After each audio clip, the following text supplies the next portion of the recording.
How many people here use a canvas, some form of a canvas? One, two. How many people here use a canvas, whether on paper or lean or different business model? Can you make comments on that as a tool? Yeah, I am canvas agnostic. I'm not a partisan in the canvas wars, which I honestly don't understand. I get pitched canvas things all the time, and they seem to work for people. So I don't have strong feelings about it. I personally don't use it, and I don't understand what it's for. Like I don't really understand what problem it solves. That I don't know. It's just I haven't found a lot of utility in it, but I see that other people do, and so. You know, having a place to document your assumptions is valuable, and having a structured way to do that, especially if you have to do education of multiple people to get them on the same page about how the business works, like that makes sense to me. But apart from that, you know, it's part of what I said about being strategy agnostic. Whatever tool you use to evaluate strategy. I meet people who are like Michael Porter, you know, 5 Forces, you know, business school, and no, I'm not going to use no stinking canvas. So. And it's like, that's fine, that's cool. Just write it down, and let's go test it. I know people who are like Clay Christensen, disruptive innovation, like all the way. Like disruptive innovation gives me the ability to predict people's behavior in advance, and I have the S-curve, and I can tell you, like, great, awesome. Like, let's just go prove that that's where we are on the S-curve. Let's do that right now. Let's go, you know, like whatever it is, let's just go test it. So, you know, I think that implicit in each canvas is a specific strategic framework that identifies what's important. And so what's important to me is that we just go test those assumptions rather than like what shape the building blocks should be. And I just like, I don't know, maybe I'm just not a visual enough person, it doesn't do anything for me. Okay. Next question. So first off, thanks for coming. My partner and I are about to launch a business that, broadly speaking, focuses on centralizing the world of dance for dance lovers. If any of you are in here. And it has a social networking component and an educational component. So we're about to launch an MVP in a few weeks, and Is anyone else having the same thought I'm having? Tomorrow. So we're struggling. It may be What's going to be true in a couple weeks is not true right now. well, we're struggling with narrowing the focus of the launch to a fewer amount of people. I'm going to pick on you just not personal. But just help. It's really helpful for everybody else because it's so easy to sit in judgment of somebody else. Because you're taking one for the team, okay? Just define the word launch for me. What does it mean to you? It means we're making our site public to either everyone in the world or, and it's our question, a specific subset of people who like dance. What does it mean to make it public? Well, right now, there's a password to get in. Oh, so you did extra work to prevent people from using your product? Only to garner. Has anyone ever put the wrong password in? Did anyone try to hack your site or get access to it? No. No, of course not, because no one knows about your site. It's not What launched. we've done is get a list of 500 or so people who are now debating, do we release to these 500 people? Or do we just say, screw it, release to everyone, see? Well, what does it mean to release to everyone, other than taking the password away, undoing the extra work that you did to be secret? Is there any other work you're planning to do? Press release? So let's say market to Washington DC Why? versus market to everyone in the country. Tell me what marketing you're gonna do. Calling dance studios, working with dance instructors, going to dance events. You talk to a dance journal or dance newsletter? Yeah, dance newsletters. And So all of the above, yeah, all of the. whatever it takes. Okay, good. Don't do And this. we have Don't company do this plan. contacts All all around. Don't do it. Don't do it. You're on a path to bad things. We really got to have a strict separation of the product launch from the marketing launch. Okay? The PR blitz and the pounding of the chest and bragging about how great your product is, that should happen as late as humanly possible, preferably way after you have product market fit and you're already really rich. The product launch, whereas when customers start using your product, should happen as soon as possible.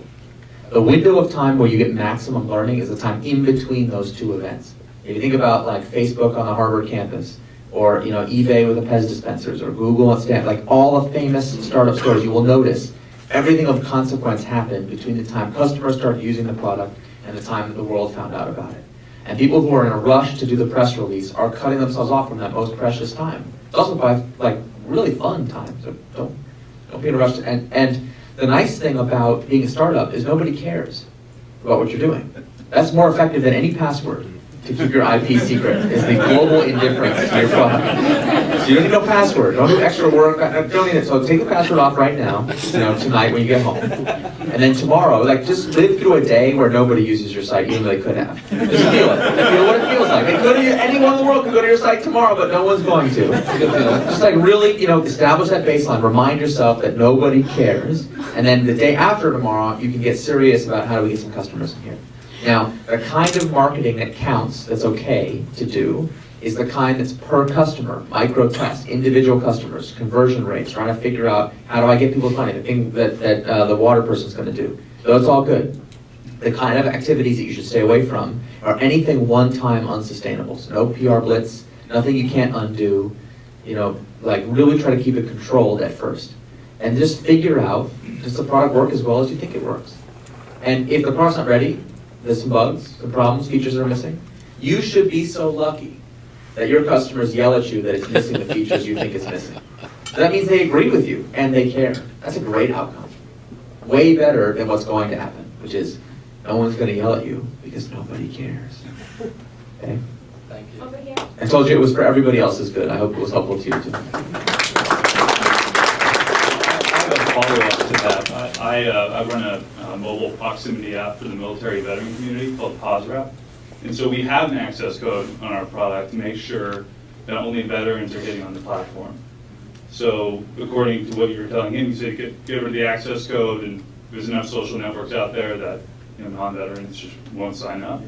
Oh, no. It's more like a laissez-faire. Listen, I'm not against passcodes or something. Don't get me wrong.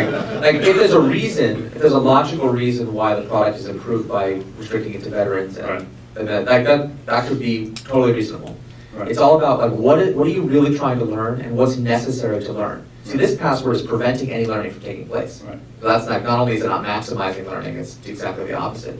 Yeah, I just wanted to sort of piggyback on that. There's a good time to use access codes and a bad time to use passwords. And I think in our case it works, because without basically the buy-in from our partners, we don't have any distribution. And the number one concern from our partners is how do you make sure they're veterans? And so we're relying on our partners to verify their veteran status. And we give our partners an access code to get on the platform. Just an experiment that immediately I'm curious about is to know, if instead of having a passcode, you had a page where it just said, are you a veteran, yes, no? And then you apply the passcode in step 2, just like you're doing today. I'm really curious if anybody will say that they're a veteran and then not have the passcode. What kind of person will go on an app for veterans and lie about their veterans? What kind of person would wear a Medal of Honor and not be awarded a Medal of Honor? I mean, these are things that happen. And it certainly happens, Right. but how often? Yeah, what percent? Right, is this something that happens one time in a million or one time in 3? It's really different which of those two things. It's not a concern of mine, because I look at it like, millennials, or we have enough social networks. I don't want to go sign up for another social network. I don't even have Facebook. So I don't your want another partners are social concerned. network. It's a partner's concern. In order to get the distribution, we need their consent. Okay, so you have it backwards. It's very natural to be like, the partner is the gatekeeper, I need the partner, therefore I do what the partner wants.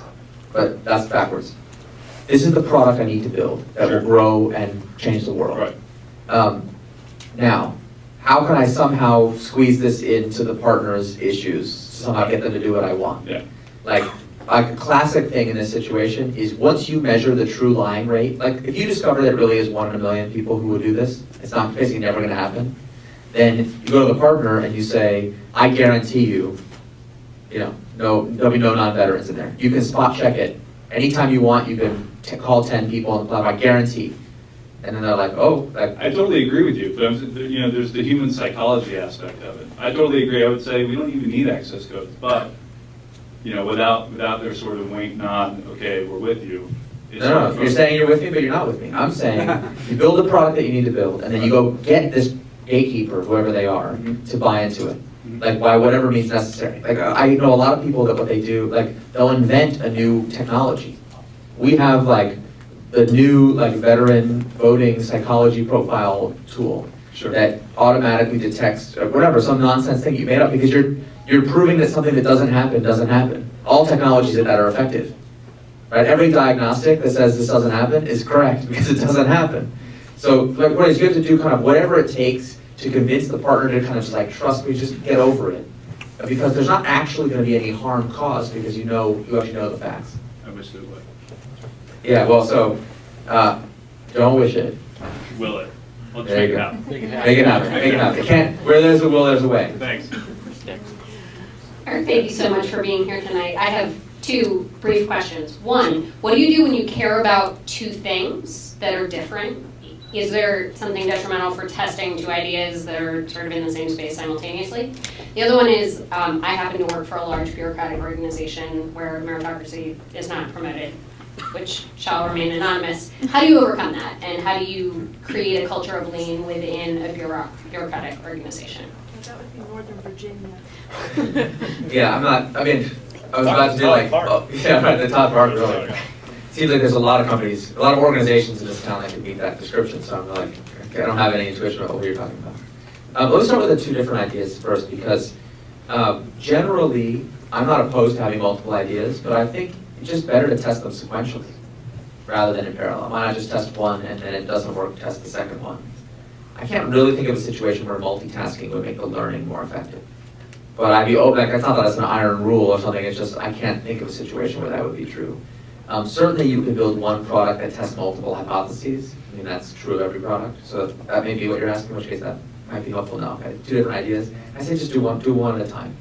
The point is you want to converge onto something, right? You don't want to end up diverging after you run your experiments. Yeah, and it's kind of like you can leave the, like, okay, you don't remember The Social Network. Everyone saw The Social Network, yes? You remember the famous scene where they moved to their house in Palo Alto and they're having a good time, they run into Sean Parker on the street? Like, that bit of the movie is, as far as I can tell, actually true. They really did move randomly to this house in Palo Alto. They really did run into Sean Parker on the street. And Facebook had been live for like 4 or 5 months. It was doing really well. What they didn't mention in the movie, which I believe is quite accurate, who was living in the house at that time? Sean Parker, Adam D'Angelo, Mark Zuckerberg, Dustin Moskovitz, right? These are some pretty famous and visionary people.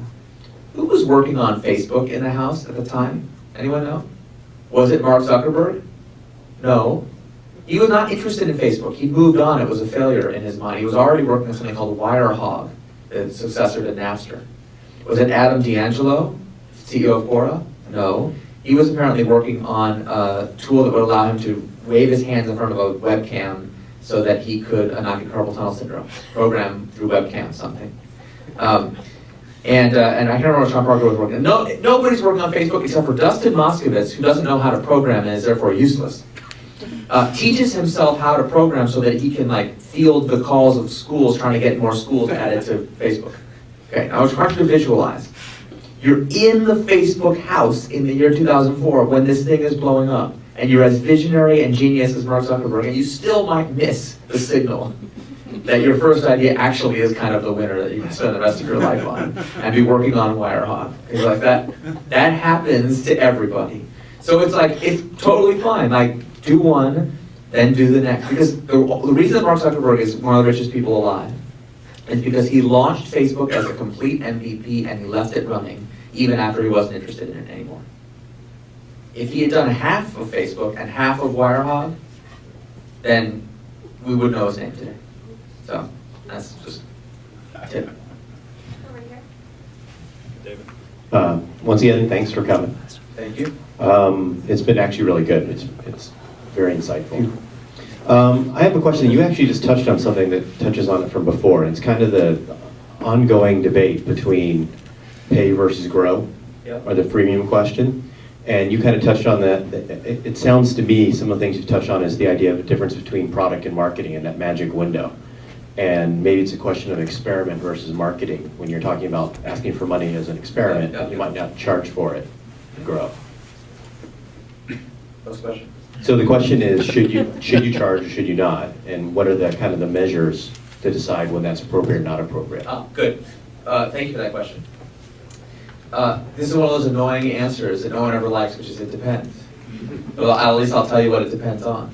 The reason why people get all wrapped up in knots about whether to charge or not, freemium versus not, it's just like, I just think people completely misunderstand what the purpose of a business model is. Because a lot of people think you go into business to make money. But that's just wrong. If you want to make money, like there's so many easier ways than to create a new business. Like I've been joking all day, like go work on Wall Street. And you're like guaranteed to make a lot of money for doing nothing. So like, why wouldn't you do that? I don't understand. If you want to make money, Why would you do anything else but the obvious, most simple, direct path to get as much of it as possible? I guess there's like robbing banks legally or illegally, but one way or the other, just go straight forward. You make a business to change the world. And not just to change the world through like your super action, but to create an organism, an organization that will sustain and build change and be the change you want in the world after you're long gone. So the business model exists to support the life of that organism. Now, organisms need different things to survive and to grow. So some businesses, the more money they make, the faster they grow. I'll give you an example. If I charge you money using the paid engine of growth, and on average a customer gives me $10 for my product, and I can buy advertising for that product that costs me only $5, then every customer I acquire, I have a net $5 profit, which guess what I do? I plow right back into acquiring more customers. The more customers I have, the more money I charge, the higher my margins, the faster I grow. Everyone does that, right? Marginal profit per customer, 100% determines how fast I grow. But let's look at Facebook in the early days. And this is a confusion that's so widespread they could make a whole movie about it. Should Facebook charge money from day one? Well, Facebook doesn't grow faster if it makes more money. In fact, the amount of money it makes is not in any way relevant to the life or death of Facebook. That's why Mark Zuckerberg doesn't really care about making money, because it doesn't really affect the change that he wants to be. He needs a minimum amount of money to keep servers running, and needs obviously to make some profit to keep his investors happy, but that's like totally secondary. So when we think about value hypothesis, growth hypothesis, we want to figure out what is the best indicator that we create value for our customers. And sometimes it's because they give us their money. That's a very, we talk about voluntary exchange of value as the critical value test. Customer gives me something scarce in exchange for the product. But Facebook customers don't pay money, they pay with their time and attention. They invest massive amounts of their time and attention in exchange for the product. Very good indicator of value. And the growth is viral growth. It doesn't require money, it requires user-to-user transmission of the virus. Well, if you were to charge customers money for Facebook from day one, you would destroy it. Because anything that gets in the way of the viral engine is counterproductive. It's actually harming the organism, not helping it. So that's the way to think about it, is what do I have to do to test the value of the growth hypothesis? What actually will help the product be more successful in being the change that we want it to be in the world? And it's just confusing. Eric, since you brought up Facebook, so how do you reconcile what you said with the facts that we know in terms of the IPO, the stock plummeting? People clearly don't have faith and vision, and so so what do you do? Like a lot of our problems in this world, these problems stem with the corruption of the public markets. And I don't know how much people are interested in this topic, but my mission is to improve the entrepreneurial ecosystem. That's what I care about. And that ecosystem is not just about us, entrepreneurs. It's about all the people who hold entrepreneurs accountable and provide the funding for entrepreneurs. And all the funding for entrepreneurs ultimately comes from a relatively small number of mega institutions. The limited partners in venture capital firms are pension funds and mutual funds. It's our money being reinvested into our own ecosystem, but through these middlemen who really distort the incentives and really mess things up. So I think the Facebook story is terrible. I mean, if you look at the way Facebook stock prices moved, and ask yourself, did any of the movements in price, are they correlated with actual new information about the success of their business or their long-term prospects? I don't think anything has happened. Like, nothing's really happened to Facebook since they went public. It's like, there's been news and there's been an analysis, but nothing's happened. It's basically the same company now that it was a month ago. The problem is nothing has happened.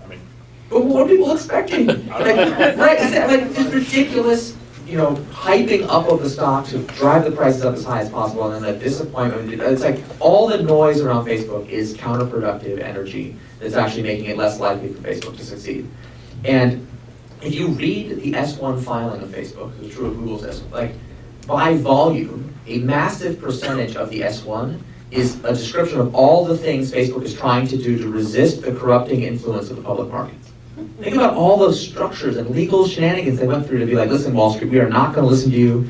Mark Zuckerberg is king for life, and you can't do a damn thing about it, and he has control. And even with all that, with shields at maximum, I know people who are there, and everyone's freaking out about revenue. Did revenue get more important now than it was 6 months ago? For their actual business? No. all of a sudden, having these quarterly reports that show these weird graphs to go up and like all of a sudden important, that is all terrible. So we are responsible for these markets. They are an engine that they're not handed down by God. We make those places, and so we have to reform them. Now, unfortunately, there's almost unlimited money, and I'll tell people in DC, there's almost unlimited money available to fight any change in the status quo on Wall Street. So I think the path is not through better regulation, but through actual straight-up disruption. And that what we have to do as entrepreneurs is build our own public markets that have trading rules that actually foster long-term thinking. And then, like, because the current system is terrible, it requires a steady stream of new, fresh meat to keep the system alive, because it kills companies. So we provide the meat. We're the vendor that makes this all possible. So if we withdraw the supply, really cool things can happen. Anyway, happy to talk more about that if people are interested, but I think it's pretty important. We have time for one more question. I think we're closing in on the time we have to leave this room, unfortunately. So, and I know Aaron is probably exhausted. Thank you for taking so many of these. No, he took a nap. Hey, Aaron, thanks for being here tonight. My pleasure. So I'm going to be that geek in the audience that asks you to talk more about accounting. Great. So It's not my fault, it's that guy's fault. Unleash the accounting. So my question is, how do you do innovation accounting when you're using more than one growth model? I know that you talked about sticky, viral, and paid growth models. If you're using two or all three of those, how do you do innovation accounting in that circumstance? I don't know. I don't think you can. Like, I don't actually think multiple models work at the same time. It's not that I don't believe that you can have a product that's very engaging, that has very strong word of mouth, and also has a lot of high margin, but that engines of growth require, as far as I can tell, specialization in order to get really good at them. So I just don't know any company that really has been successful at mastering more than one. But as a matter of like theoretical possibility, there's nothing in the theory that I can tell that says it can't work. It's just the math goes from being really simple to really complicated. And when I first started teaching engines of growth, I tried to teach it as a compound formula that included all three at once. I mean, if you think about it, you can merge them all together into a master equation. But 0% of the people I tried to teach that method to were able to adopt it successfully. That's only slightly better than the epsilon percentage who have been able to adopt innovation accounting at all. So I admit, these are slim distinctions, don't get me wrong. But it really, like, people looked at me like I just had no idea what I was talking about. And what I realized is just most people are just not very good at math. Like, just, I mean, it's so obvious when you say that. Like, like there's people who are like into math, and then there's most of us who just aren't that good at it. And I didn't really understand, like, as a computer science person, it's just like you forget like that most people are like really innumerate. They really struggle with basic math concepts, not because they're not smart, because they don't care about math. Like, the reason why like, most people don't go pursue a math PhD is like, not because they're stupid, they're just not interested. They're trying to live their life. So I find that the complexity of integrating the multiple equations into one model just seems overwhelming. I just haven't found a way to do it that still leaves it comprehensible to normal people. But I don't have a good theoretical justification for that. Just that seems to be my observation. So I'm open. If someone figures out how to do it, like teach me, and I'm happy to learn. Thanks. Assuming I'm good enough at math. I don't know. Awesome. Eric, do you have any closing remarks that you can leave us with? Inspiration, motivation? No, I'm the one who's inspired and really motivated. It's great. These are amazing questions, and it's great just to feel the energy in a room like this and to feel welcome. I'm in DC, I think, for a grand total of 30 or 40 hours. And the idea that all of you assembled get on no notice to be part of this and to try to advance this mission is deeply humbling and makes me very grateful. I feel like, what do I want to close with? I feel like there is tremendous opportunity to adopt and advance these new ideas about entrepreneurship. And what you see in the press is me on the cover of magazines and getting to do things. And like I said before, I appreciate it. It's great for my ego. Perfectly fun thing to do, don't get me wrong. But I really, really, really don't think the startup is about me. It shouldn't be. It doesn't. I'm a convenient face for this to a lot of people in the media. But what I have been unable to get anybody in the media interested in is coming to one of these meetings and seeing the thing in action. They only want to interview me. They don't want to see what you are all doing. You're not here to get famous. You're not here because this is like the best networking event you could possibly be at. You're not here because there's all these VCs dying to give you money and lying around the room. You're here because, I think, you, at some level, believe that it's possible for this mission to succeed, for us to advance the state of the art.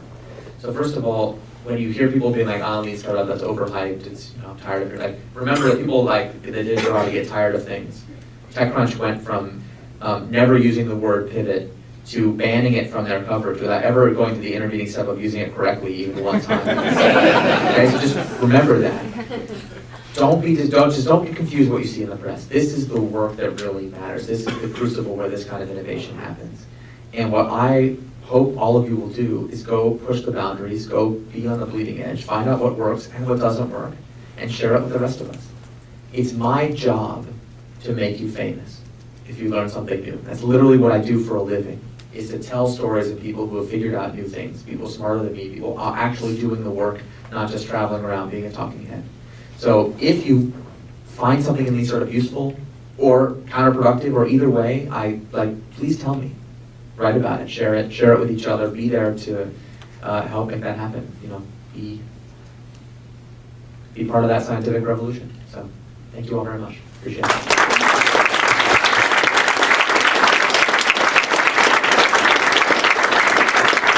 Honestly, on what I said about CTO of the United States of America before, it is really very easy to be cynical. And I hope that you walk out of here today finding out that actually it's a little bit harder. It's really up to you and the scale of building and run the experiment. Thank you very much for coming. I will give you 3 more reasons to come back.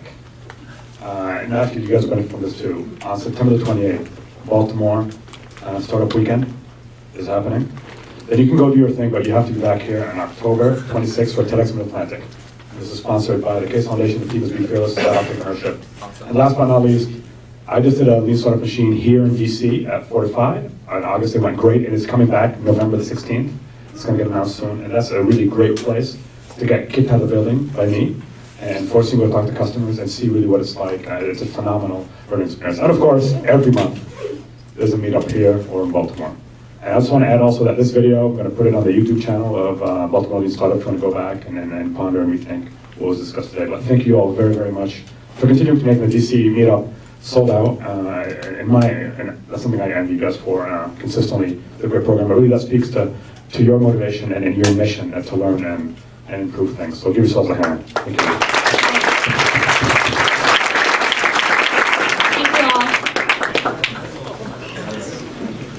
Thank you all.